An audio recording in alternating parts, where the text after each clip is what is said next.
കലാശക്കൊട്ട് എന്ന് പറയുമ്പോൾ ഇലക്ഷനെ സംബന്ധിച്ച് വലിയൊരു ഘടകം തന്നെയാണല്ലോ.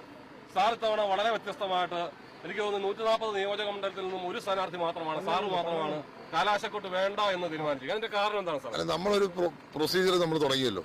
ഫ്ലെക്സ് മാറ്റുക, ബാനർ മാറ്റുക, പോസ്റ്റർ മാറ്റുക. അതിന്റെ ഉദ്ദേശം എന്താ? ഇവിടെ വീഡിയോ വെക്കാനുള്ള ഞങ്ങളുടെ ശ്രമത്തിന്റെ ഭാഗം. ഈ കലാശക്കൊട്ട് ഒഴിവാക്കുന്നത് എനിക്ക് ഇച്ചിരി ബുദ്ധിമുട്ടുണ്ടാവുന്നതാ. എന്റെ പ്രവർത്തകർക്ക് വിഷമമുണ്ടാവുന്ന തീരുമാനമാണ്.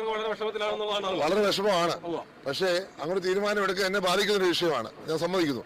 പക്ഷേ ഞാനൊരു ഉദ്ദേശ ലക്ഷ്യമായിട്ട് മുന്നോട്ട് പോവാണ്. ആ ഉദ്ദേശ ലക്ഷ്യത്തിൽ വീടില്ലാത്തവരുടെ വേദന എനിക്ക് മനസ്സിലാവും. അത് എല്ലാവരും മനസ്സിലാകുമെന്ന് ഞാൻ വിശ്വസിക്കുന്നു.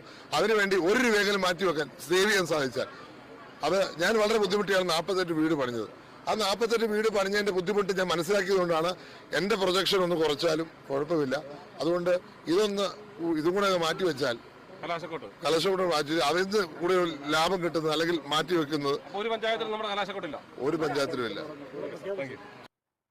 ഇതാണ് ഒരു ജനനായകൻ, ഒരു ജനസേവകൻ, മറ്റുള്ള പൊതുപ്രവർത്തകർക്കും മാതൃകയായിരിക്കുകയാണ്. കലാശക്കൊട്ട് അറിയാം, എല്ലാവർക്കും വിഷമമുണ്ടാക്കുന്ന കാര്യമാണ്. പ്രവർത്തകർക്ക് ആവേശം കൊള്ളിക്കുന്ന ഒരു ദിവസമാണ് ഇന്ന്. പ്രവർത്തകർക്ക് വിഷമമായാലും ഇനിയിപ്പോ സ്ഥാനാർത്ഥിക്ക് വിഷമമായാലും സാരമില്ല, ആ പൈസ സേവ് ചെയ്യാം. കാരണം 48 വീട് നിർമ്മിക്കാൻ വേണ്ടി എത്രത്തോളം കഷ്ടപ്പെട്ട് അതിന് എത്രത്തോളം ബുദ്ധിമുട്ടുണ്ടായി എന്ന് മനസ്സിലാക്കിയത് കൊണ്ട് തന്നെ ആ കലാശക്കൊട്ട് എന്ന അധിക ചെലവ് ഇവിടെ മാറ്റി വെച്ചിരിക്കുകയാണ് സാധാരണക്കാരായ ജനങ്ങൾക്ക് വേണ്ടി. ഇതല്ലേ ശരിക്കും ഒരു പൊതുപ്രവർത്തകൻ ചെയ്യേണ്ടത്?